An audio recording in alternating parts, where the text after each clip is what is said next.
Alex Jones is a kook, as far as I'm concerned, but he does get his hands on accurate, valid information from time to time, and occasionally he says things that are true, as in right on point, right on the money. Now,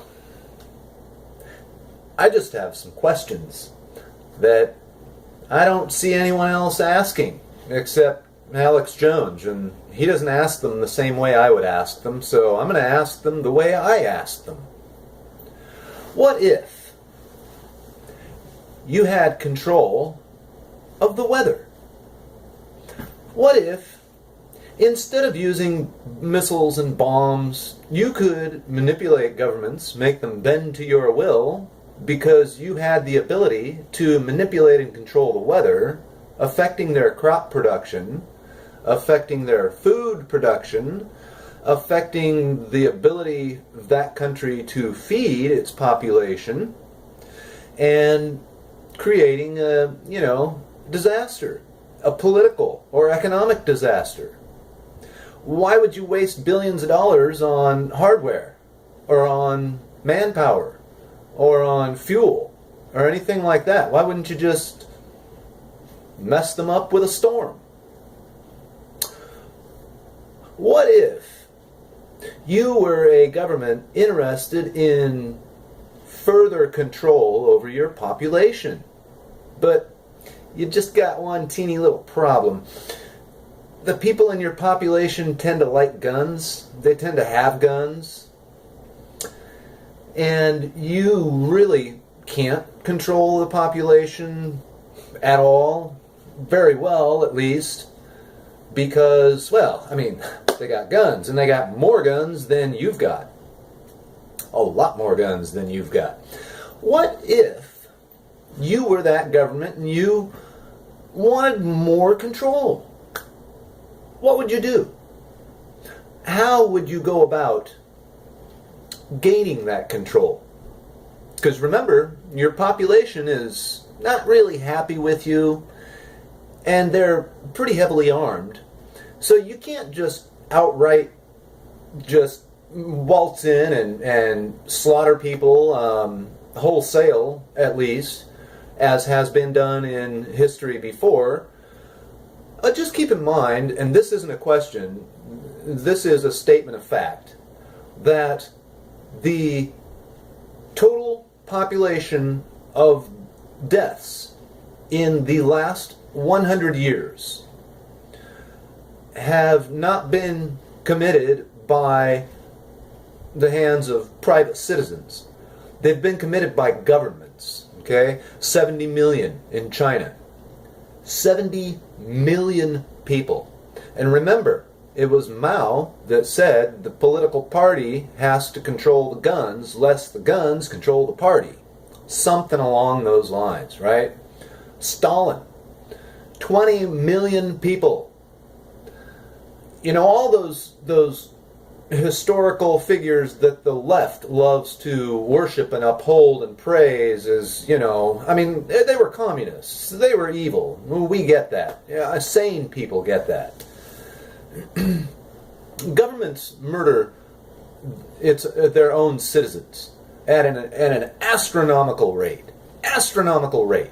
Like the amount of citizens murdered by the hands of other private citizens versus the amount of citizens murdered at the hands of their own governments is like comparing one drop in a bucket full of water, a 5-gallon bucket full of water. There's a lot of drops in a 5-gallon bucket full of water. You fill it to the brim, and the total amount of murders done by private citizens would amount to one drop in that 5-gallon bucket. Just to give you an idea of proportion, which is important because what I'm going to ask next has a lot to do with proportion.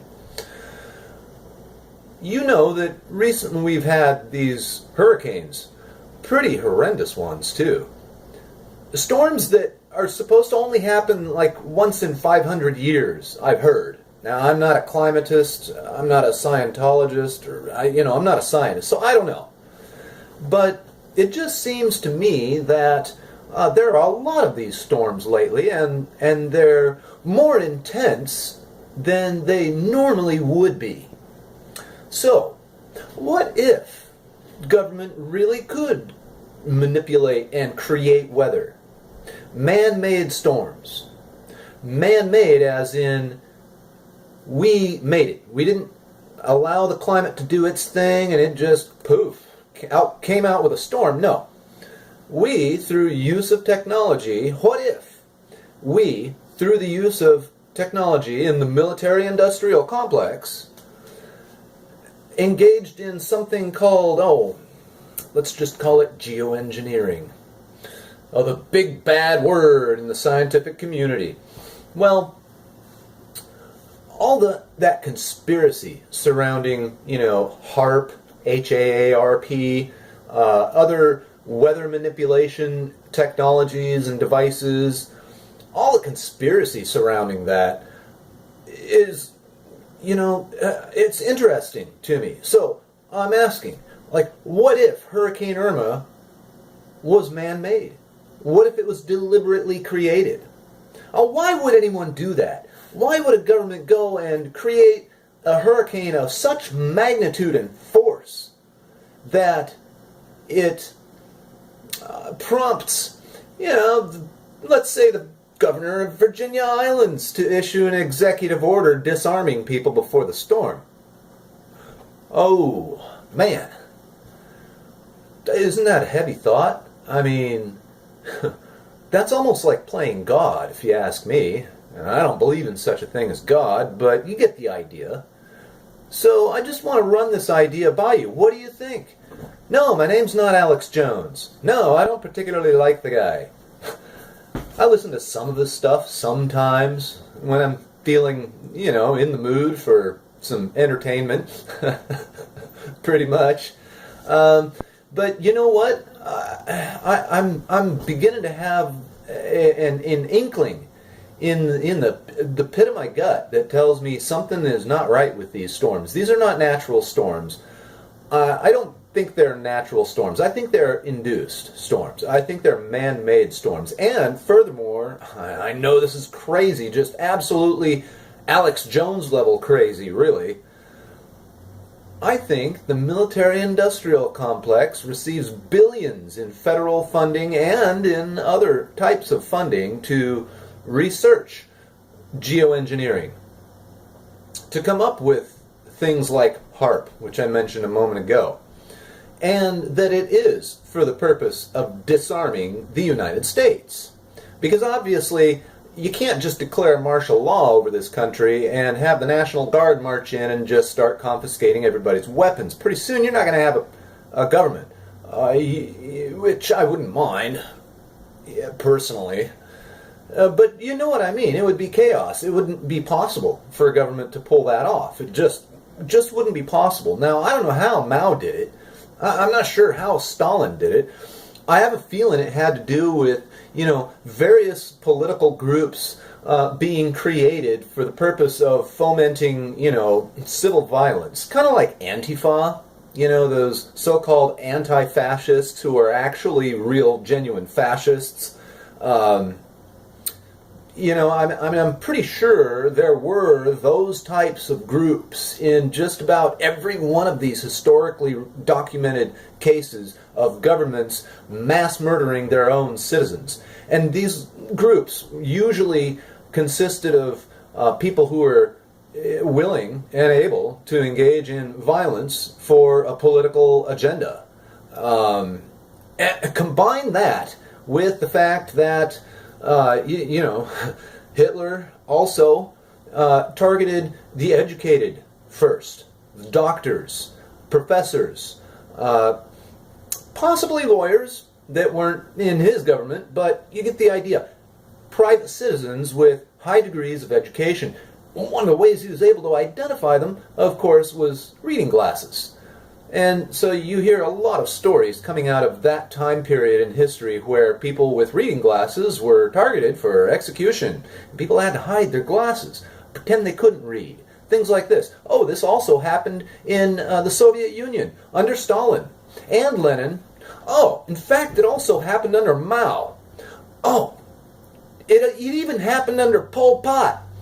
So there's just a couple of commonalities between all of these things. And then if you take a look at academia in the United States, and you wonder why it's spinning off into some crazy, illogical, delusional headspace of glorifying things that aren't facts, suppressing facts. You know, I think academia is scared that the government is going to target them for extermination, frankly, if they continue pointing to certain historical facts, certain technological facts, certain, things that our military does in fact produce and does in fact have. Abilities, technologies, informations that could be used to, say, create a massive hurricane, put all kinds of people in danger, issue executive orders, enable looting and rioting to take place. Of course, the race war is probably just one teeny element of this. I mean, I can't help but notice that all of the footage from the looting that took place in Florida, funny thing is that they were all black people. No whites, no Asians, no Hispanics, nobody of any other race. It was all black. And my question is, if you keep calling me a racist for making those kinds of observations, then what's to prevent me from actually becoming racist? I mean, not that you would care. Not that anybody would care except for the media and for government, because that's exactly what they want, is to turn people against each other, to turn races against other races. I mean, forget about the fact that the blacks in the United States make up 13% of the population and commit just over 50% of the crime. Forget about that statistic for a minute. But imagine if you could take one race and pit them against another race and create some, civil violence that resulted in perhaps a certain person being elected or money donated to a certain election campaign. I know, just off the wall crazy stuff. Hope you all enjoy. Peace out.